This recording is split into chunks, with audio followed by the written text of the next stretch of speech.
So the leaves, the foliage, look at that, right? Pretty well as long as my foot, as long as my shoe, right? That's one of the leaves that's fallen off the Ficus elastica. Here we can see some new shoots coming out. These are smaller leaves because they're overshadowed by the main crown of the tree.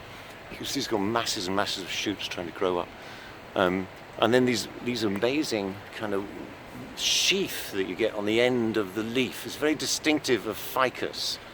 In Ficus elastica, this one is very obvious, but in fact all the Ficus have this in one way or another.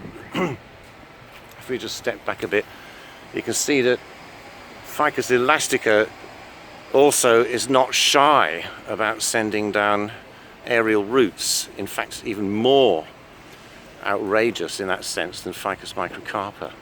So this is about 35 years old and planted in that horrible little concrete planting area. Look, well, Ficus elastica is not going to stay in there, and you can see that it's pushing its way out, trying to grow out into the concrete paving area of this car park. And the only thing that's stopping it is human intervention, you know, occasional sweeping, driving of cars. That's the only thing that stops it. Let me show you something else about this tree, which is quite interesting. In fact, all the Ficus are like this.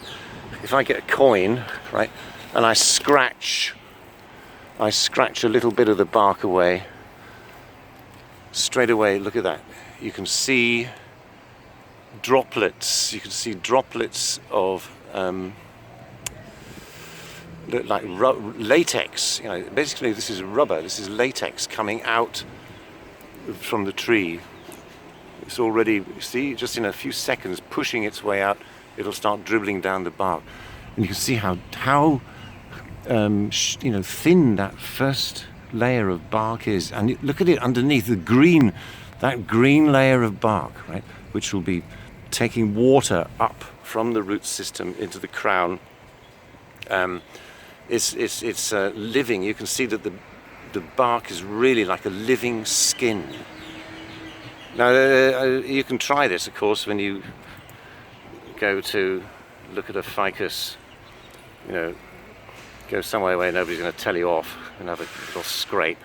But that latex, man, is really sticky. You'll never get it off your fingers. But it's very typical of Ficus trees. That's one of the that's one of the features of this genus.